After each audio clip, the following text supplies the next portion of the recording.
Kisah sahabat mulia Thalhah bin Ubaidillah At-Taimi. Ketika lelaki muda bernama Thalhah bin Ubaidillah masuk Islam, berita soal peristiwa itu menyebar bagaikan petir menyambar yang memekakan telinga keluarga dan kerabatnya. Salah seorang anggota keluarga Thalhah yang paling sedih ialah ibunya. Sang ibu berharap kaumnya dapat memalingkan Thalhah dari budi pekerti baik yang diajarkan Islam. Kaum Thalhah bin Ubaidillah segera menemuinya, meminta Thalhah agar kembali kepada agama lamanya. Namun, mereka mendapati diri Thalhah yang tegar dan tak pernah mau berubah. Saat mereka merasa lelah membujuk Thalhah, mereka menyiksanya. Hari terus berganti dan banyak kejadian yang telah berlalu. Sementara Thalhah bin Ubaidillah semakin dewasa hari demi hari. Perjuangannya di jalan Allah dan Rasul-Nya semakin besar dan agung. Baktinya kepada Islam dan kaum muslim semakin berkembang. Sehingga kaum muslim memanggilnya dengan panggilan Asy-Syahid Al-Hayy, yang berarti seorang syahid yang hidup. Rasulullah sendiri memanggil Thalhah dengan sebutan Thalhah Al-Khair, yang berarti Thalhah yang baik. Juga Rasulullah memanggilnya dengan Thalhah Al-Jud, yang berarti Thalhah sang penderma, dan Thalhah Al-Fayyad, yang berarti Thalhah yang pemurah. Masing-masing panggilan ini memiliki kisah sendiri yang tak kalah menarik. Riwayat perihal diri Thalhah yang disebut Asy-Syahid Al-Hayy bermula dari peristiwa Perang Uhud, saat pasukan muslim kocar-kacir dan meninggalkan Rasulullah. Tak ada orang yang melindungi Rasulullah selain 11 orang dari golongan Ansor dan Thalhah bin Ubaidillah dari golongan Muhajirin.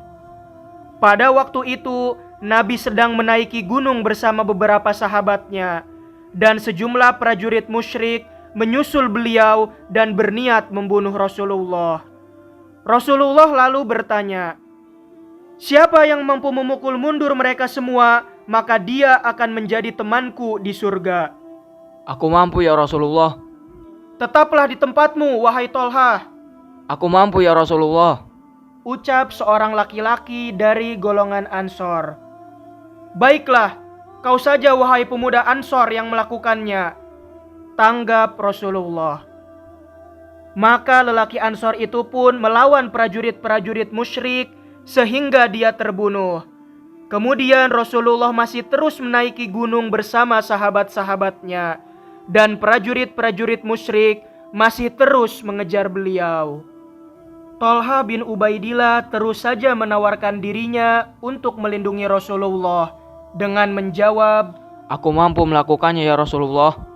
Namun Rasulullah selalu mencegahnya dan beliau mengizinkan orang Ansor untuk menghadapi pasukan musyrik.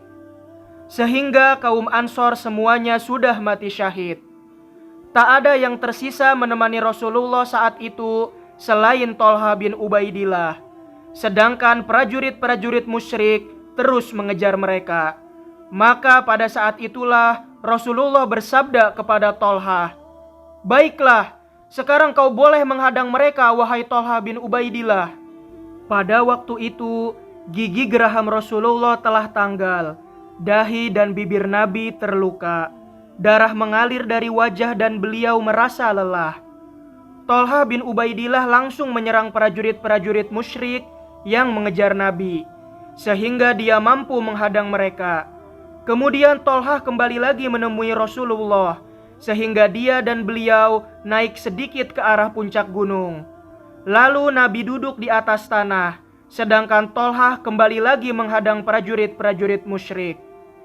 Thalhah terus menghadang mereka sehingga dia dapat mencegah mereka mengejar Rasulullah. Akibat melawan prajurit-prajurit musyrik, di tubuh Thalhah ada kurang lebih 70 luka pedang, serta tusukan tombak dan anak panah. Thalhah sudah kehilangan telapak tangannya dan terjatuh pada sebuah lubang yang tertutup. Setelah itu Rasulullah SAW bersabda, Barang siapa yang ingin melihat seorang manusia yang berjalan di muka bumi dan dia sudah meninggal, maka lihatlah Tolhah bin Ubaidillah. Apabila Abu Bakar As-Siddiq teringat peristiwa perang Uhud, dia akan berucap, Hari itu semuanya adalah milik Tolhah bin Ubaidillah. pada suatu ketika Tolhah bin Ubaidillah berhasil membawa harta ghanimah dari Hadramaut yang mencapai 700.000 dirham. Pada malam harinya Tolhah merasa takut dan khawatir. Istrinya yang bernama Ummu Kulsum binti Abu Bakar As-Siddiq mendatanginya dan bertanya, "Ada apa denganmu, wahai Abu Muhammad? Adakah di antara kami yang berbuat salah kepadamu?" Tidak, kaulah istri terbaik seorang suami muslim. Tapi sejak semalam aku berpikir dan bertanya-tanya, apakah seakan seorang muslim kepada Tuhannya kalau dia tertidur dengan harta sebanyak ini di rumahnya? Apa yang membuat kau gundah soal harta itu? Di mana dirimu sewaktu banyak kaum dan kerabatmu yang membutuhkan? Esok pagi bagikanlah harta itu kepada mereka. Semoga Allah merahmatimu. Kau perempuan yang diberi petunjuk, putri dari orang yang diberi petunjuk. pada keesokan harinya, Tolhah menaruh harta itu di dalam kantong-kantong dan piring-piring besar. Tolhah membagikan harta tersebut kepada orang-orang fakir dari kelompok Muhajirin dan Ansor. Diriwayatkan pada suatu ketika, ada seorang laki-laki yang datang kepada Tolhah bin Ubaidillah untuk meminta pertolongannya. Kemudian laki-laki itu menyebutkan bahwa mereka berdua masih ada hubungan kerabat. Maka Tolhah langsung berkata, Rupanya orang ini kerabatku, dan tidak ada seorang pun yang memberitahukannya kepadaku sebelumnya. Dan aku punya sepetak tanah yang akan dibeli Utsman bin Affan, seharga 300.000 dirham. Kalau kau mau, ambillah tanah itu. Atau kalau kau mau, aku akan menjualnya kepada Utsman, dan aku akan memberikan uangnya kepadamu. Laki-laki tersebut berkata, "Aku lebih memilih uangnya saja." Dan Tolhah pun memberikan uang tersebut kepadanya. Selamat kepada Tolhah bin Ubaidillah At-Taimi. Semoga Allah meridhoi dan menerangi kuburnya.